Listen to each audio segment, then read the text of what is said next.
Before we begin, please subscribe to the channel, turn on notifications, and don't forget to like the video. Now, imagine this.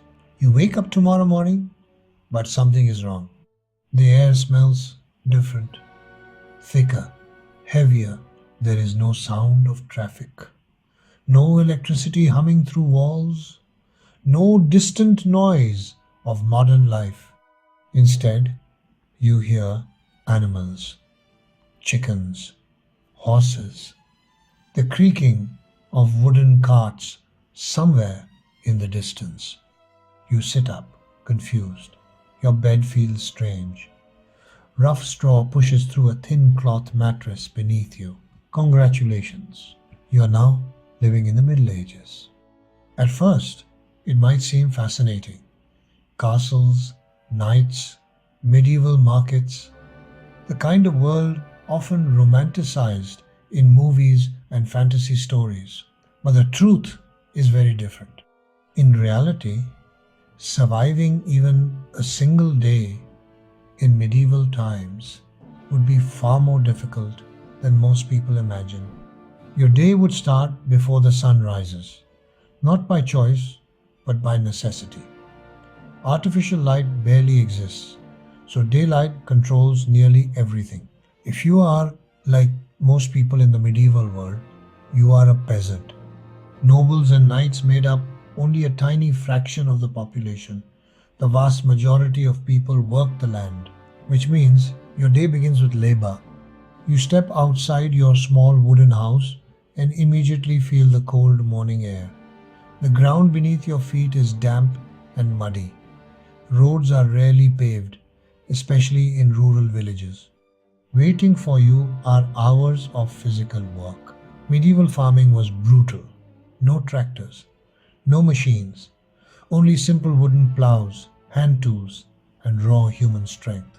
Every seed planted requires effort. Every field must be maintained by hand. And even after all that work, the harvest is never guaranteed. A single bad season could destroy an entire village's food supply. Famine was not a rare disaster. It was a constant threat. Food itself would also surprise you. Modern diets are incredibly varied compared to medieval ones. Many peasants lived mainly on bread, porridge, cabbage, onions, and occasional vegetables. Meat was considered a luxury for most people. Even bread could be dangerous. Grain stored improperly could grow toxic molds. In some cases, entire communities unknowingly consumed contaminated bread, leading to strange illnesses, hallucinations, or even death. Clean drinking water was another major problem. Rivers often doubled as dumping grounds for waste. Animals drank from them, people washed clothes in them, garbage was thrown into them. Drinking straight from these sources could easily lead to disease. Because of this, many people preferred weak ale or beer instead of water. Even children drank it because the brewing process made it somewhat safer. But the challenges didn't stop there. Medieval towns were crowded, chaotic, and often filthy by modern standards. Streets were narrow and packed with people, animals, carts, and merchants. Horses and livestock moved through the same roads where people walked. Animal waste covered the streets. Garbage accumulated in corners, and perhaps worst of all, many homes had no proper sanitation systems. Chamber pots were commonly emptied directly out of windows. If someone shouted a warning before doing so, you were lucky. If not, you might suddenly find yourself covered in what medieval cities politely called night soil. Unsurprisingly, disease spread quickly in such environments. The medieval world had no understanding of bacteria or viruses. Germ theory would not be discovered for hundreds of years. People simply did not know why illnesses spread. When epidemics arrived, they could devastate entire regions. The most famous example was the Black Death in the 14th century. This plague killed an estimated one-third of Europe's population. Entire towns were wiped out. But even outside of major epidemics, everyday health risks were everywhere. A small cut from a farming tool could become infected.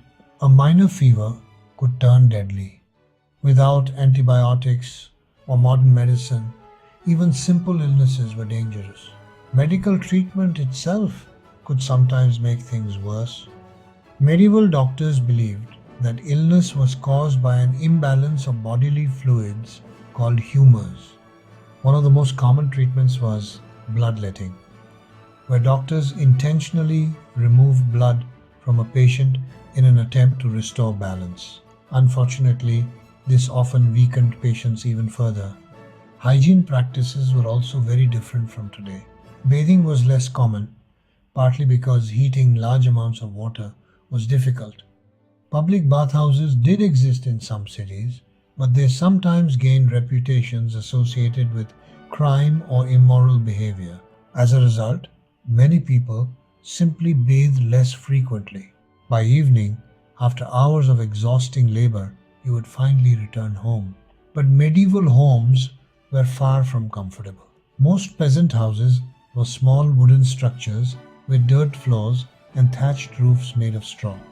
Fires burned indoors for cooking and warmth, but chimneys were primitive or poorly designed. Smoke often filled the room before slowly escaping through small openings in the roof. The smell of smoke, animals, and damp wood was constant. Sometimes livestock were kept inside the house during cold nights to prevent theft or freezing. That meant you might share your living space with chickens, goats, or even pigs. When night finally came, sleep offered little relief. Beds were simple straw mattresses that easily attracted fleas, lice, and other parasites. These insects were not just annoying, they carried diseases that spread from person to person. And beyond all of this was another constant presence in medieval life: fear. War was common. Armies marching through regions often took food, livestock, and supplies from local villages. Travel between towns could also be dangerous. Roads were often controlled by bandits or criminals who targeted travelers. Even justice itself could be terrifying. Medieval punishments were designed to be public and harsh. Executions, stocks, and other punishments were meant to frighten people into obedience. Life expectancy was dramatically shorter than today. Many people never lived beyond their 30s or 40s. Infant mortality was extremely high, and many families lost children to disease or malnutrition. Yet, despite these hardships, medieval people endured. They built communities, they celebrated festivals, they told stories around fires, and created traditions that would shape cultures for centuries.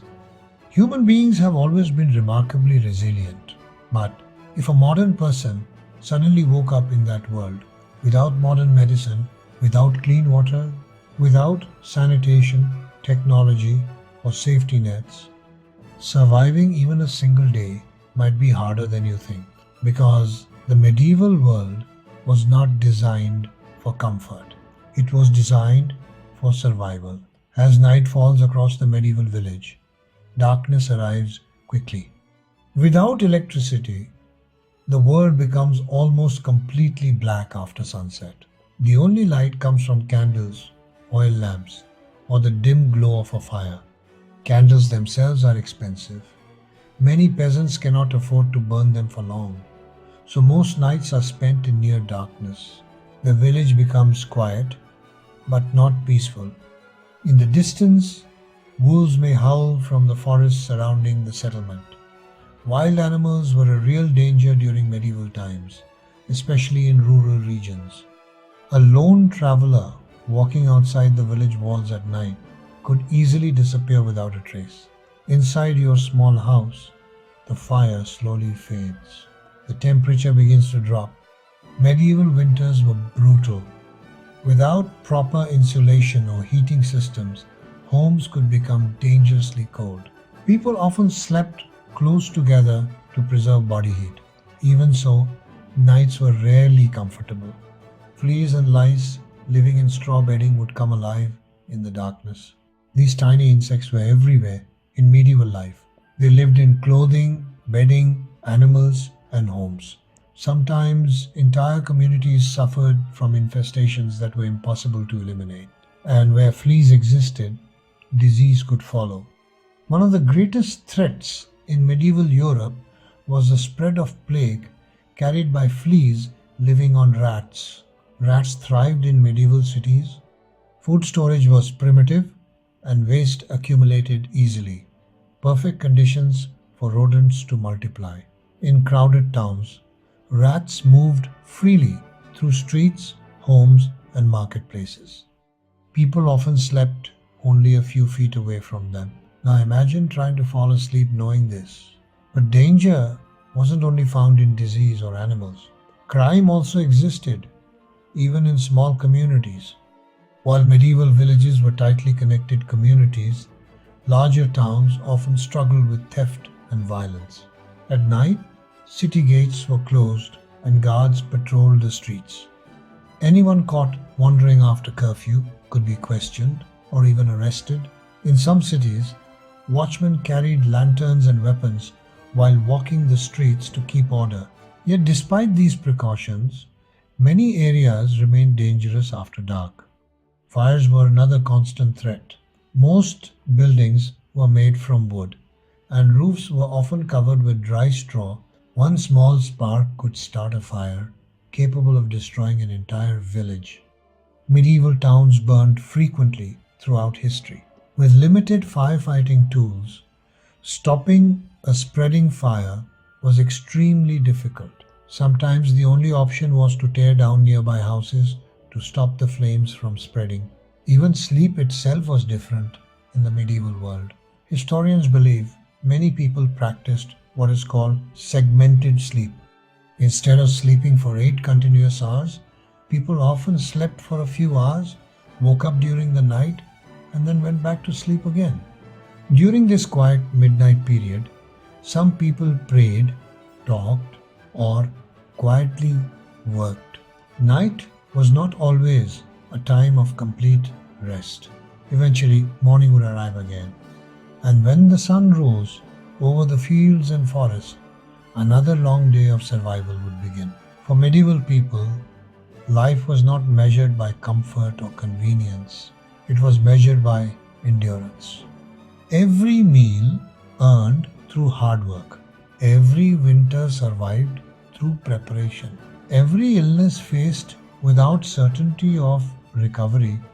The medieval world shaped generations of people who lived with constant uncertainty. And yet they built civilizations, castles, cities, and traditions that still influence the world today. But if someone from the modern world suddenly found themselves living there without technology, without medicine, without clean infrastructure, the experience would be shocking. What we think of today as normal life simply did not exist. In many ways, modern society has forgotten just how difficult survival once was, which raises an interesting question. If you woke up tomorrow in the medieval world, how long do you think you would survive?